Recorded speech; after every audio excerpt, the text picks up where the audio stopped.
बहुत बढ़िया। नहीं बेटा कोई बात नहीं, मैं कर लूँगा, मैं पहले यही करता था। आप बहुत अच्छी तरह सुन रहे हैं बेटा, मेरे वाला वैसे नहीं होता तो दूसरे का।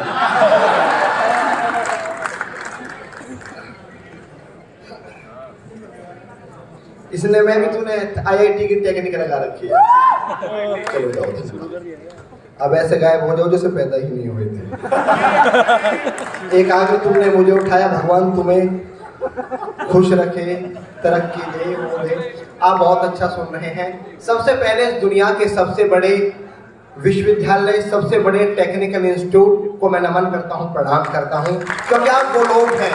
कल आप भारत सरकार की PSU में जाएंगे, कुछ लोग यहाँ से विड्रॉ करके सिविल सर्विस की तैयारी करके आप देश का मार्गदर्शन करेंगे। बहुत देर से प्यार चल रहा है, और मतलब इतना प्यार हो गया, इतनी मोहब्बत हो गई कि अब तो मेरा भी मोहब्बत करने का मन करने लगा।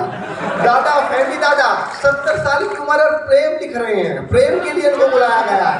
फैमिली दादा को देखो आप, 70 साल की उम्र, भाई सीखो, कुछ सीखो। मुझे पता लग गया कि कुछ दवाइयां एक्सपायर डेट होने के बाद काम करती हैं। ये चीज है, नमन करता हूं आपको। मैं तो बस एक निवेदन करना चाहता हूं भारत सरकार से, आपने बाल विवाह को बंद कराया, बहुत बहुत बधाइयां। एक बार ये वृद्ध विवाह भी बंद करवा दीजिए, क्योंकि बहुत सारे लोगों की शादी नहीं हो रही। अभी मोदी जी की बात कर रहे थे, मोदी जी के बारे में क्या कहना? जो माँ की नहीं सुन रहा वो राहुल गांधी, जो बाप की नहीं सुन रहा वो अखिलेश यादव, जो किसी की नहीं सुन रहा वो नरेंद्र मोदी, और ताली इस बात पे बजाना कि जो किसी की नहीं सुन रहा वो नरेंद्र मोदी, जिसकी कोई नहीं सुन रहा वो अरविंद केजरीवाल। बहुत अच्छा सुन रहे, बैठ जाइए, थोड़ी जहर वेलकम करने का धंधा नहीं देगा।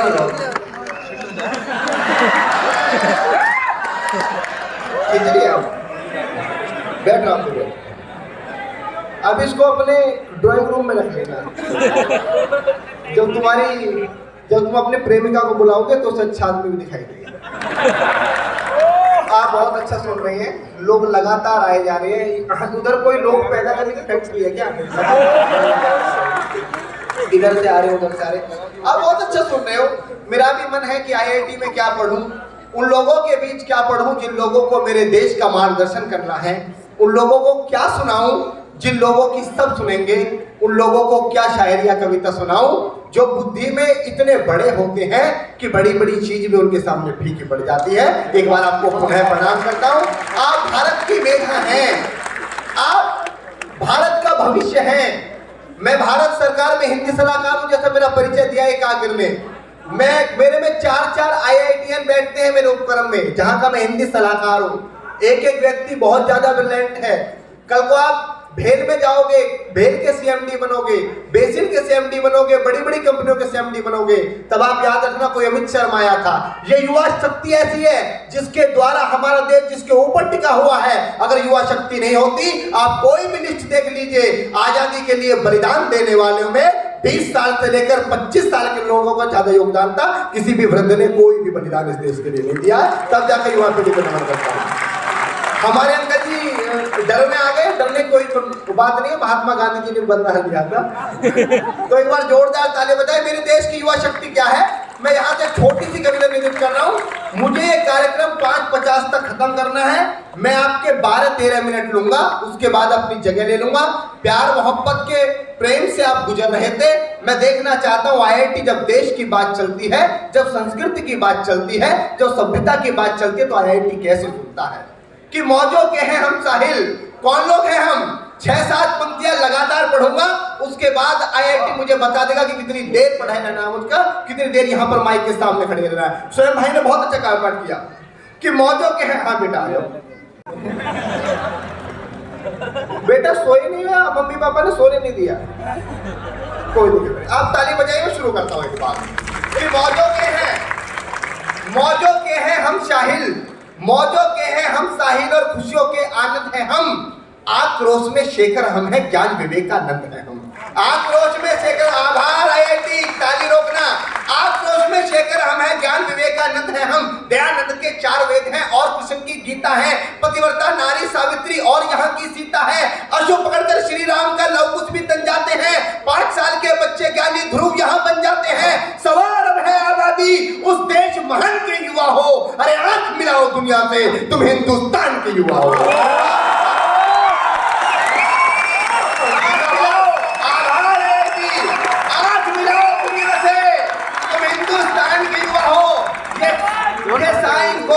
सब देने वाले हम ही लोग थे। जब हम हनुमान चालीसा में बता रहे थे धरती गोल है, तब वो रिसर्च करने वहां पर पहुंचे थे। ये पूरी तकनीकी हमसे आई है, क्योंकि इस धरती का अगर पूरा सॉफ्टवेयर कोई सबसे अच्छा बना सकता है तो हम लोग बना सकते हैं, क्योंकि हम ऋषियों की संतान है। तब मैं कहता हूं कि दिल पर मत लेना बातों को, कितने भी इल्जाम लगे, युवा पर इल्जाम लगता है। कोई भी व्यक्ति टीवी डिबेट में खड़ा होकर कह देता युवा पीढ़ी भटक चुकी है। युवा पीढ़ी बिल्कुल नहीं भटकी। अगर ये 2.5 घंटे से हिंदी की कविता सुन सकती है तो धरती का कोई आदमी नहीं कह सकता कि युवा पीढ़ी। दिल पर मत लेना बातों को, कितने भी इल्जाम लगे, प्रश्न चिन्ह चाहे लगे या फिर पूर्ण विराम लगे, और चाहे खून से सींचना हो, सारा परिवेश बचा लेंगे। भगत सिंह के वंशज हैं हम, बिकता देश बचा लेंगे। भगत सिंह के वंशज हैं। आभार, I love you IIT Kanpur. Bhagat Singh के वंशज हैं हम, बिकता देश बचा लेंगे। क्या क्या होता भारत में, क्या सब कुछ हम ही करते हैं। घोटालों की लंबी लिस्टें ये भी हम ही करते हैं। सबसे ज्यादा दुनिया में भारत में युवा चेहरे हैं। इल्जाम हमेशा लगा हम ही पर, दाग बड़े ही गहरे हैं। देश प्रेम की भावना आज हर युवा के अंदर है। भारत की मिट्टी पावन है, झुकते यहाँ सिकंदर हैं। और असामाजिक तत्वों से भारत मां नाम नहीं खोती, और कुछ फल के सड़ जाने से मंडी बदनाम नहीं होती।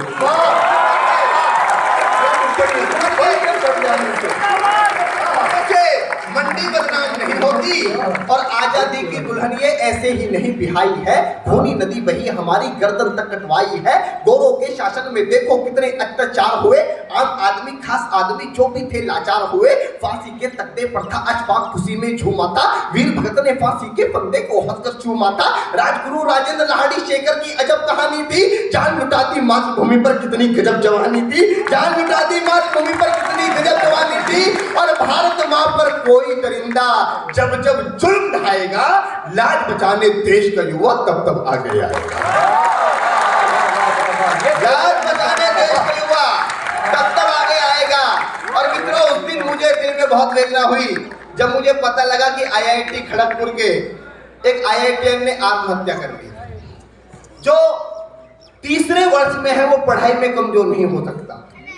जिसके पिताजी 3 BHK के फ्लैट में रख के उसे 50,000 रुपए महीना खर्चा दे रहे हैं, वो आर्थिक रूप से कमजोर नहीं हो सकता। कारण क्या था कि इतने बड़े मेधावी छात्र ने आत्महत्या कर ली। जब मैंने अखबार में पढ़ा तो मेरी आंखें नम हो गई। मित्रों, हमने मोटिवेशन के वो गीत सुनने छोड़ दिए। हमने कुंडी मत खटकाओ राजा, सीधा अंदर आओ राजा में हमें भूल गए कि हमारे गोपाल दास नीरज ने क्या कहा है कि कुछ पानी के बह जाने से सावन नहीं मरा करता है, कुछ सपनों के मर जाने से जीवन नहीं मरा करता है। एक लड़की ने रात को 10 बजे तक उसका मैसेज डिलीवर नहीं हुआ तो टेंशन में आ गया। ये लड़कियों पर भी लड़कों पर दोनों पे बात फिट बैठती है। लेकिन जब मैंने देखा तब जाके मैंने कहा कि दिल पर मत लेना कि नहीं मिली जब नौकरी तो तुम फांसी पर झूल गए। महापुरुषों की प्रेरणा और अपनी ताकत को भूल गए। तू भारत का युवा था, हर मुश्किल से लड़ सकता था। पथरीली चट्टानों में भी सबसे आगे बढ़ सकता था।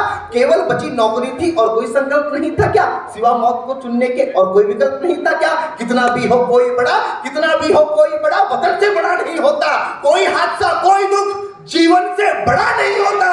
कोई हादसा रोकना, कोई हादसा कोई दुख जीवन से बड़ा नहीं होता।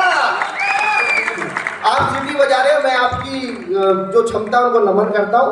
मेरी शक्ल बेशक राहुल गांधी से मिलती है, लक्षण एक भी नहीं मिलता। कोई हादसा को एक बार जोरदार ताली बजा दे, जो अपने महोत्सव में ना बजे, एक बार जोरदार ताली बजाए। कोई हादसा कोई दुख जीवन से बड़ा नहीं होता। और गांडीव उठाया जाता जब अधर्म को मार भगाना हो, और जान लुटाई जाती है जब स्वाभिमान बचाना। आभार।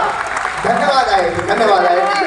बहुत सारे लोगों ने कहा कि बंटवारे वाली कविता पढ़ना, बहुत सारे लोगों ने कहा कि महाभारत वाली कविता पढ़ना, तो एक कविता पढ़ूंगा। महाभारत सुनना चाहते हो बंटवारा? कितने लोगों ने महाभारत की कविता मुझसे ज्यादा यूट्यूब पर सुनी है? ईमानदार से हाथ उठाए सभी लोग। ये मेरा सौभाग्य है कि 200 लोग यहाँ भी, मैं पहली बार आया हूँ, 200 लोग सुनने वाले मुझे यहाँ बैठे हुए हैं। मैं नमन करता हूँ, मैं बिना किसी भूमिका के, क्योंकि हमको फहमी दादा को सुनना है और फहमी दादा को मन से सुनिए, पूरे मन से सुनना, क्योंकि हम तो अगली साल भी सुना जाएंगे। तो मैं सीधे एक कविता आपके साथ,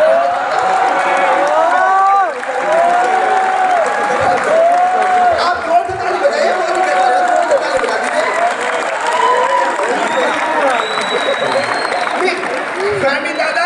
फहमी दादा बहुत बड़े शायर हैं, अगले वर्ष व्यस्त रह सकते हैं, हम आए तो कोई लेट नहीं होंगे, हम तो लगा सकते हैं।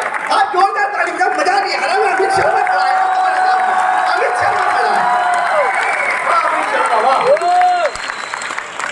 तलवार भगवान श्री कृष्ण कौरवों के पास गए और बोले कि आधा राज्य नहीं दे सकते तो 5 गांव दे दो, 5 गांवों पे पांडवों को मना लूंगा और भीषण युद्ध को टाला जा सकता है।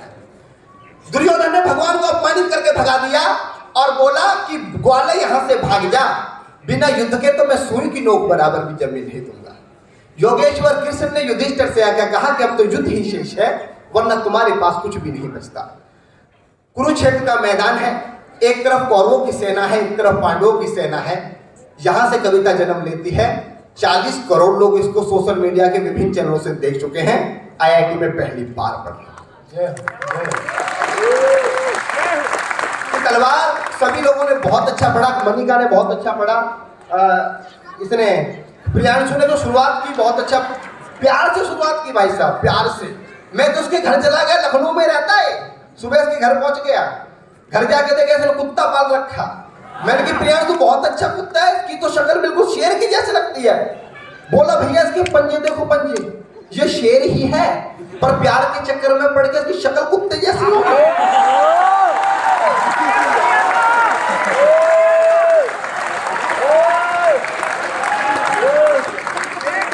पहले हमारा प्रियांशु भी शेर लगता था, ध्यान से देखो।